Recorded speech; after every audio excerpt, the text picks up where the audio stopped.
Le ver est dans le fruit. Et qu'est-ce que ça veut dire? Ça veut dire que la dictature de Denis Sassou Nguesso, ou plutôt son système tyrannique, est en déclin. Son système dictatorial est devenu comme une ampoule sans électricité, comme un corps sans tête ni queue, comme un ordinateur sans programme. Explication. Alors qu'une situation se dégrade sur le long terme, que la corruption s'installe sans que rien ni personne n'intervienne. Et pourquoi? Parce que le ver est dans le fruit. L'expression fut utilisée pour la première fois en 1944, alors qu'Adolf Hitler se battait pour sauver son régime. Oublions ainsi que le déclin avait déjà commencé. Le lent déclin, son lent déclin avait déjà commencé. Pour lui, rien n'allait plus. Mesdames, Messieurs, peuple congolais, c'est ce qui se passe actuellement avec le dictateur Denis Sassou Nguesso. Méfiez-vous des apparences. Des sources embarquées au cœur du pouvoir nous informent régulièrement que malgré les menaces, la brutalité, la terreur, les assassinats, la corruption, la pression exercée sur la population, et n'oublions pas la France-Afrique, rien ne va plus. Méfiez-vous des apparences. Le ver est dans le fruit. Mesdames, Messieurs, peuple congolais, la fin de la dictature de Denis Sassou Nguesso est imminente. Est imminente. Le lent déclin commence et le dictateur risque d'être chassé sans scrupule. Et je vous l'ai dit que nous on cherche à ce qui tombe sans mort d'homme ni chasse à l'homme, mais au vu des indicateurs, au vu de la situation, je pense que Sassou va terminer très mal sa dictature. Parce qu'il a dit lui-même que, avec les crimes qu'il a commis dans ce pays, s'il laisse le pouvoir, c'est un homme mort. Par conséquent, par conséquent, la succession de gré à gré ou la dynastie ne pourra se faire qu'après Sassou Nguesso. C'est pas quand il est là. Donc, si vous continuez à vous laisser divertir par la succession de gré à gré ou par la dynastie, vous perdez votre temps. Sassou ne laissera pas ce pouvoir-là tant qu'il sera vivant. Il veut mourir au pouvoir. Il veut mourir au pouvoir. Mais nous le savions très bien que le déclin est déjà là. Parce que le ver est dans le fruit. Vous prenez un fruit où il y a le ver à l'intérieur, il va le ranger, le fruit est pourri, vous ne pouvez pas le manger. C'est comme certains arbres ou des insectes xylophages et surtout les champignons aussi qui ont rongé l'arbre à l'intérieur, même un gros arbre, même un petit coup de vent comme ça, il tombe et quand vous allez voir le tronc d'arbre, ça devient comme une éponge. Donc c'est ça. Le ver est dans le fruit, c'est aussi ça. Donc la, la, la, la pomme là, quand vous la découpez, vous allez voir un ver ici à l'intérieur. Il a tout rongé, donc il n'y a plus rien. Donc le ver est dans le fruit. Donc il y a des gens au cœur du régime qui sont en train de les désintégrer à l'intérieur. Alors, bon, vous savez qu'en ce qui concernait Hitler, les causes de son déclin étaient bien connues parce qu'il avait mené une politique d'agression dans toute l'Europe qui avait provoqué ce qu'on appelait la Deuxième Guerre mondiale. Bon, cependant, les causes de la fin de règne de Denis Sassou Nguesso, pour nous, sont multiples. Il faut à chaque fois vous les rappeler pour que vous puissiez fixer les idées. C'est une affaire de pédagogie. Pour qu'il faut savoir pourquoi le régime tient encore.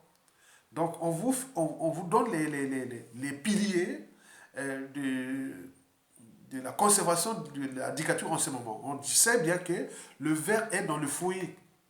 Le régime va tomber. Vous le savez très bien. Nous l'avons dit, tous les signaux et autres. Donc nous allons vous donner quelques piliers euh, de la chute de Sassou Nguesso. Donc, vous savez que parmi les piliers qui ont déjà, qui ont, qui ont été pour lui quand même, il y a eu ses avantages et ses inconvénients, hein, ces piliers-là, hein, pour Sassou Nguesso. Il y a eu des avantages et des inconvénients. Prenons le premier pilier de la conservation de sa tyrannie. Le premier pilier fut, hein, qui est toujours d'actualité, c'est sa personnalité profonde. On dit que Sassou Nguesso, c'est un menteur, mégalomane, cynique, bref, on dit que c'est un fou, narcissique et parano. On dit qu'il n'a de part d'humanité que ses caractéristiques physiques. Donc c'est quelqu'un qui peut tuer sans scrupule. Et donc d'ailleurs il a tué tous ceux qui l'ont aidé à accompagner au pouvoir. Donc on dit que c'est quelqu'un de dangereux. Donc qu'il faut se méfier. De ce fait, il n'a plus de meilleurs cerveaux congolais qui peuvent encore servir le régime. C'est la raison pour laquelle la ruine du pays est inéluctable. Quelle matière grise, quel cerveau va-t-il encore servir Sassou Nguesso? Il n'y a pas. Donc dans ces conditions, vous voyez le pays en faillite, en ruine, et tout ça en train de se fondrer. Hein, la mayonnaise en train de prendre, parce que lui, avec sa personnalité profonde, qui je vous ai précité, et avec le mal qu'il a fait à tout le monde dans ce pays, bon, il ne peut pas. Donc, vous voyez déjà ça. Donc, on peut tuer le peuple jusqu'à une certaine limite. Mais là, on est arrivé à des pourcentages de 98-99% où dans ce pays, tout le monde est victime de la dictature de Sassou Nguesso. Ça, ce sont des causes, des piliers, des causes qui font que tout le monde se méfie de sa personnalité. Quand on parle de Sassou Nguesso, quelqu'un qui peut encore parler de président ou de président, lui-même, il est fou. Il est fou. Quel que soit son statut social, sa couleur de peau, celui qui dit Sassou Nguesso président, il est fou, c'est un criminel. C'est un criminel. Et donc, vous voyez que sa personnalité profonde va nuire gravement à son régime. Et bientôt, qu'il va rentrer dans le processus de la chute, puisque le ver est dans le fruit. Parmi ces piliers qui l'ont soutenu, qui continuent à les soutenir, mais qui vont être aussi à l'origine de son déclin, figure de la France-Afrique, bien sûr.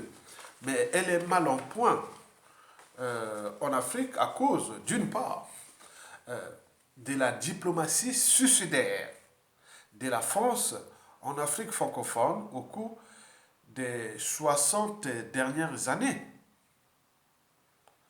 Et d'autre part, de cette même France-Afrique qui est devenue le mouton noir de l'Occident. Ah, l'Occident. Avec la guerre en Ukraine, l'Occident vient de montrer son vrai visage. Ben oui.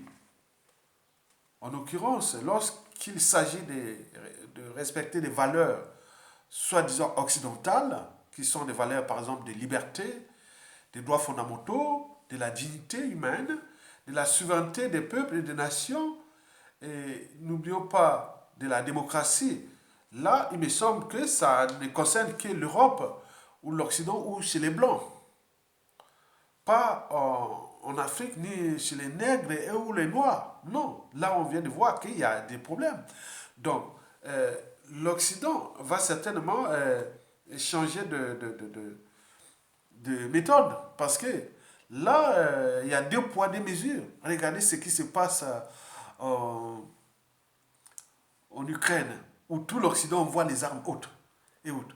Vous voyez, chez nous, en 1997, attaqué par Sassou Nguesso a fait une coalition des pays étrangers avec la France, l'Angola, le Tchad. Ils sont venus nous attaquer. Mais il y avait une démocratie. Démocratie. Ils sont venus attaquer. Et ils ont tué 30 000 personnes. Ils ont installé un dictateur, réinstallé un dictateur qui s'appelle Denis Sassou Nguesso. Vous avez tout compris. Il n'y a pas, juste à présent, pas de résolution, pas de quoi. En 2016, élection libre et transparente, soi-disant. Il y a eu une dynamique. Et qu'est-ce qui s'est passé? Le président élu en prison. Et Sassou Nguesso, en plus, va faire le terrorisme d'État dans le pôle en mettant 200 villages à feu à 100, 3000 morts, 180 000 déplacés. Et là, on n'en parle pas. Mais non, regardez ce que là. Donc, il y a deux poids, deux mesures. Donc, l'Occident est désormais grillé par ces mêmes... Eh oui, la parole compte. Il faut pas... On n'aime pas la tempérer et les peuples n'aiment pas ça. Donc là, l'Occident vient de montrer sa vraie sorcellerie, qu'elle n'est que pour les Blancs, pas pour les autres races. Et donc là, ça ne passe pas dans un monde devenu de plus en plus multipolaire et autres. Donc l'Occident va certainement corriger ses tirs en fonction de ça, c'est-à-dire les régimes tyranniques comme Sassou Nguesso, bien sûr qu'ils vont défendre leurs intérêts, les Occidentaux. Mais là, sur les cas de Sassou Nguesso et d'autres, ça devient problématique aux yeux de la conscience humaine qui se passe sur les différents écrans, télévision, portable, PC, tout, compagnie. Donc il faut en tenir compte de ça, c'est-à-dire cette même France-Afrique-là va être le mouton noir de Sassou Nguesso. Parce que la France-Afrique va être de plus en plus exposée et devient problématique en Afrique. Et donc, les cas comme Sassou Nguesso va être de plus en plus exposé, sans soutien. Or, sans soutien, Sassou ne peut tenir pendant une journée face au peuple congolais. S'il tient parce qu'il y a la France-Afrique. Il y a la France. Et donc là, si Sassou Nguesso n'a plus ce soutien, il est sûr qu'il est éjecté. Donc, par le tour de passe-passe, la France va certainement remplacer Denis Sassou Nguesso et placer peut-être un autre élément. Et ce qui peut arriver, ce qui risque d'arriver. Je donne les causes. Hein. Les causes sont exogènes et endogènes. Là, j'ai pris d'abord, la première, c'était la cause endogène, c'est-à-dire la personnalité de Sassou Nguesso lui-même. Là, j'ai pris une cause exogène la cause endogène, Sassou Nguesso lui-même. La cause exogène, il y a cette problématique France-Afrique. Et aujourd'hui, la conscience africaine regarde avec attention ce qui se passe en Ukraine et comment la France intervient.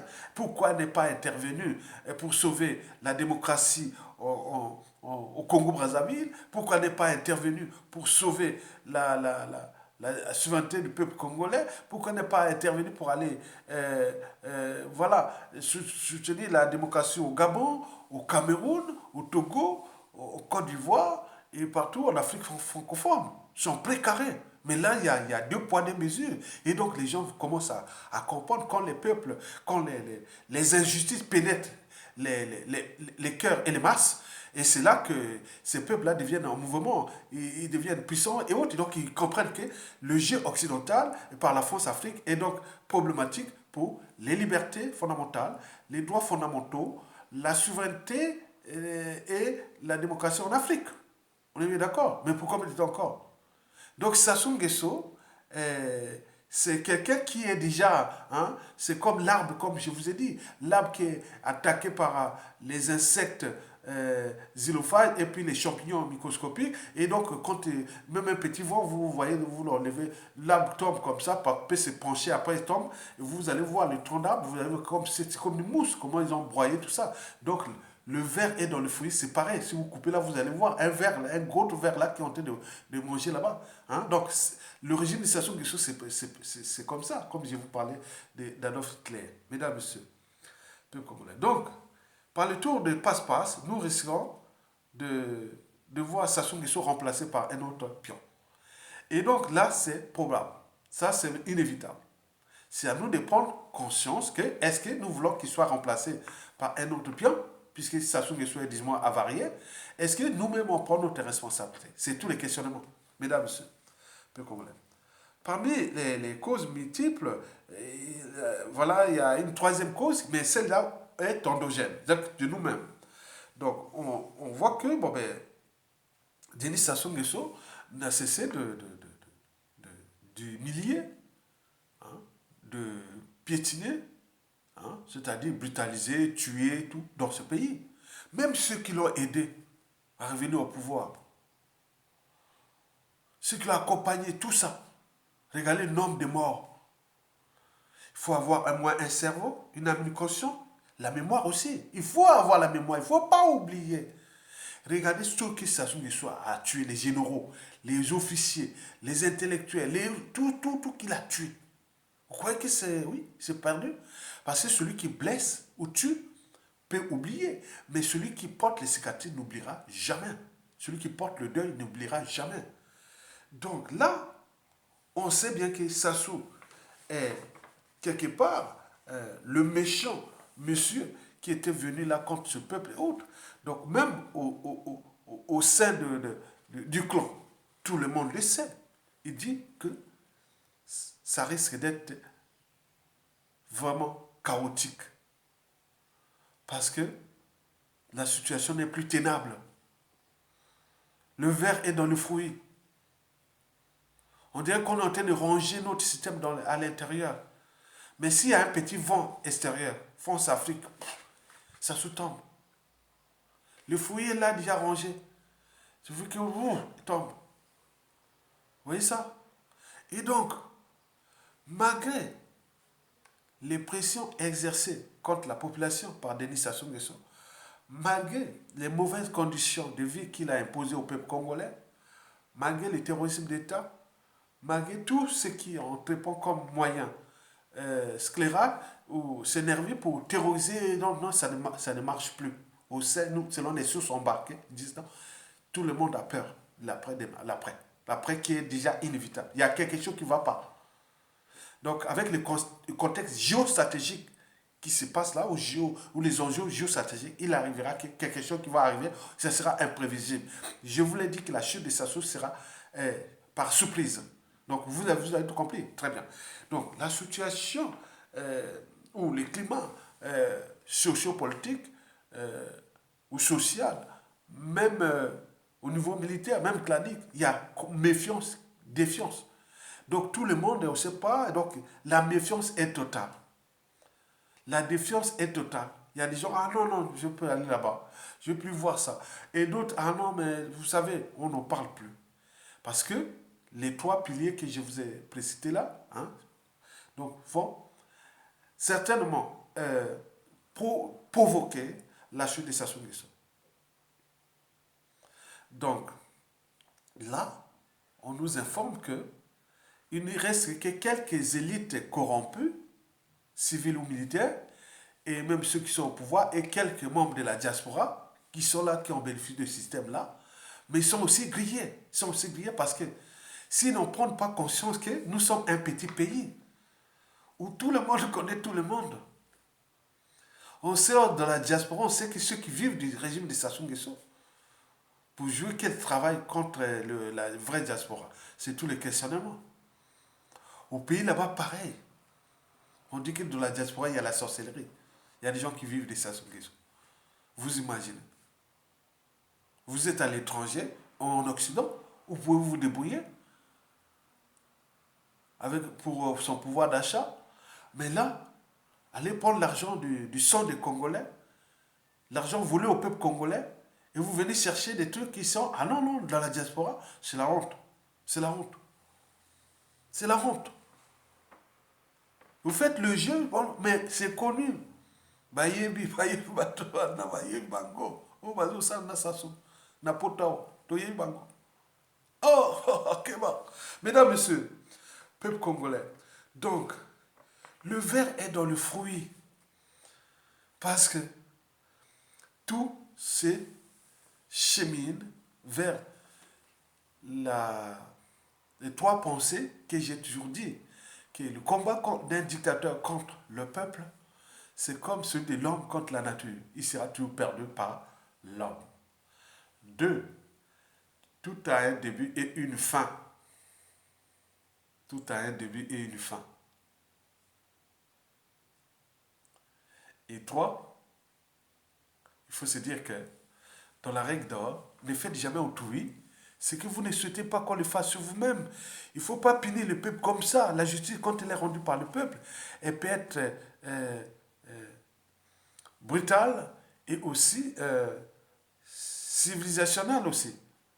Donc, tout est à faire. Moi, je vous dis sincèrement, quand Sassou Nguesso avait perdu les élections libres et transparentes de 1992, où le professeur Pascal Lissouba était devenu le premier président congolais euh, élu démocratiquement au suffrage universel direct. Il s'en est passé 5 ans vraiment de déstabilisation par Sassou Nguesso. Mais je vous l'ai dit, avant qu'il revienne faire son coup d'État France-Afrique de 1997, ce coup d'État sanglant, dont les conséquences sont d'actualité, puisqu'on a brisé des millions de vies. Aujourd'hui, c'est un pays qui est ruiné et détruit, une poudrière. Et voilà le travail de la France-Afrique qui se bat en Ukraine pour la démocratie, la souveraineté et autres. Mais nous, là, on est abandonné à nous-mêmes, donc c'est à nous de prendre notre responsabilité. Je vous dis qu'en 1993, 94, 95, j'ai vu Sassou Nguesso ici en France. Je venais d'arriver du pays. Mais j'ai vu, oh, Sassou, oui, il avait maigri. Il avait maigri. Ce qu'eux, ils appelaient la traversée du désert. La traversée du désert. Sassou avait maigri. Oh, Sassou. Mais moi, personnellement, aujourd'hui, moi, je ne savais pas qu'il avait autant d'enfants comme ça qui sont là. Parce que nous, à l'époque, il y avait Edith, Edith et autres, il n'y a pas beaucoup. Mais donc, là, il y a peut-être 400 enfants. Bon, donc, là, en 1994-95, oh là là, j'ai vu ça comme ça. Oh, Mawa. Mais s'il n'y avait pas sa défunte fille, Eddie Bongo, qui était la femme du dictateur du Gabon, Omar Bongo, qui a certainement aidé Sassou Nguesso. S'il n'y avait pas l'arrivée de Jacques Chirac au pouvoir en 1995, Sassou Nguesso serait peut-être en vie. Hein. Il serait soit emprisonné, hein, et qui voulait faire, voilà, ou à défaut, assassiné. Hein. Donc il était sous le qui-vive. Et il a eu aussi la chance, c'est qu'au sein du pouvoir de Pascal Lissouba, il y a eu des complices, les transfuges du PCT qui l'ont servi, entre c'est soudain entre eux. Mais si et seulement si le pouvoir de Lissouba n'avait pas d'humanité, Sassou ne serait plus en vie. Je vous dis, hein, je l'ai vu là. Ben oui. C'est la raison pour laquelle les gens qui sont en ce moment dans la traversée du désert, puisque l'éducateur Sassou Nguesso nous a forcé pour certains de rester en exil. Hein. Ils ne peuvent même plus aller enterrer leur famille ou voilà, là-bas au pays parce que ça devient un environnement où vous allez là-bas, vous risquez d'aller à la DGST et après se retrouver dans, 2 jours après à la morgue ou torturé, je ne sais pas qu'est-ce que vous injectez des produits là-bas. Tout le monde dit ça. Et donc ça craint. Mais vous faites ça, il faut que le clan Sassou Nguesso, tous ces gens-là apprennent aussi du passé des résistants et autres. Parce que quand tout a changé au pays, en Afrique. Vous savez ça. Donc il faut voir comment vous mettez des pressions administratives, politiques, économiques, sociales aux autres. Mais quand vous allez tomber comme le nombre de victimes est tel que, donc vous avez des futurs bourreaux est tel que, hein, vous voyez ça. Hein? Donc les gens apprennent. Donc la résilience, c'est ça, la capacité à surmonter les épreuves. Donc il faut en tenir compte parce que l'État, c'est un bien commun. Mais l'État, c'est le peuple. Dans le peuple, on ne sait pas qui est qui. Nous, vous avez dit, il y a fait beaucoup de victimes. Sassou Nguesso connaissait, c'est la traversée du désert. Je l'ai vu ici, à Kondaki, à Kondaki. Ah ben oui, hein, maintenant là, il est maintenant puissant comme le plus puissant homme du monde. Alors, à cause des moyens de l'État, à cause de tout ce qu'il a fait là, mais pourquoi me dit encore l'État, il faut pas, l'État c'est tellement ce foi. Il ne faut pas utiliser l'État ou les moyens du bien commun contre les autres. On a abusivement comme ça l'a fait là. Hein, du point de vue administratif, passeport, visa, ou même les Congolais qui sont naturalisés et qui vont au Congo, on les fait revenir là où ils vont. Donc, attends, c'est chaud. Hein. Donc, il faut que le clan Sassou Nguesso, certains dignitaires, commencent à apprendre. Oui, ils font un peu ils prennent des cours ou oui, des cours, ça peut être des cours, ça peut être aussi quoi, aller s'entraîner à la résilience. Parce que beaucoup vont payer pendant des années, des années, des années. À la chute des Sassou. Beaucoup vont faire ça. Ils vont faire ça. Parce que nous avions un pilier qui est extérieur, qui s'appelle passeport. Vous le savez comment vous avez fait aux autres. Mais combien de fois c'est qui est à l'intérieur? Quand les autres ont récupéré la police, la justice, les comptes publics, bref, toutes les administrations, vous allez... attends, c'est pas possible. Donc on vous a envoyé des vidéos de rappels, des lettres de rappel qui devenaient un peu plus humains. Sassou, c'est l'homme du passé. Dans le clan, vous devez prendre votre responsabilité de dégager Sassou Nguesso. De se désolidariser de lui maintenant. C'est un homme du passé. Et sauver vous-même, l'avenir de vous-même et de vos enfants, petits-enfants. Parce que les autres, vous savez, dans un pays, quand vous arrivez à 98% des victimes de Sassou, au nombre de futurs bourreaux, mais c'est énorme. Quand vous avez une population, 100% de la population a subi un régime. Nous, en Afrique, quand on a un pouvoir, on a tendance à rendre justice soi-même. Mais que là, presque 100% de victimes, demain, ces victimes-là viendront vos futurs bourreaux. Et là, tout le monde connaît tout le monde. On le sait là. Moi, je vous dis sincèrement, les informations qui arrivent, parfois, on est oh, on demande par exemple en rapport avec la dictature et le pays là-bas et tout ce qui se passe. C'est-à-dire, si on vient avoir l'information sur tout ce qui est au pays là-bas, j'en ai en temps réel. Donc vous voyez que les gens sont là, ils ont la boule, la colère, la haine et autres pour régler les comptes à la chute de Sassou. Donc nous voulons éviter ça. Nous voulons mettre des solutions d'abord pour faire cette phase transitoire. Mais de toute façon, notre pays n'a que trois situations de la presse Sassou Nguesso. Le chaos. Deux, si le défaut du chaos, c'est l'instabilité chronique. Et ça, les perdants, que ce soit les chaos, l'instabilité chronique, les perdants, ce sera les anciens du régime, les clans. Vous voyez ça? Trois, où on s'entend ensemble, on dit coup d'état militaire salutaire, et on les dégage, et on rentre dans une transition politique consensuelle, sachant que nous sommes face à face avec les enjeux géostratégiques et qui l'Occident ne laissera pas nous tranquillement comme ça. Donc c'est à nous de comprendre comment s'adapter en fonction de ces rapports de force qui arrivent.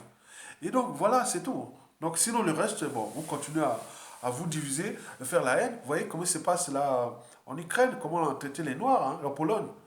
Et vous êtes là en train de vous diviser. Maintenant, par émotion, vous voulez, tous, on est noirs, on est africains. Alors que même à l'échelle de notre pays, vous êtes en train de vous diviser. Vous haïez par le piège déjà tendu par Sassou Nguesso. Mais non, sortez de là. On ne peut pas être au four et au moulin. Dire, ah oui, d'un côté, on aime tous les noirs, et à côté, dans votre pays, vous vous divisez. Non, ce n'est pas possible. D'où l'intérêt du panafricanisme. Mesdames, Messieurs, je vous remercie.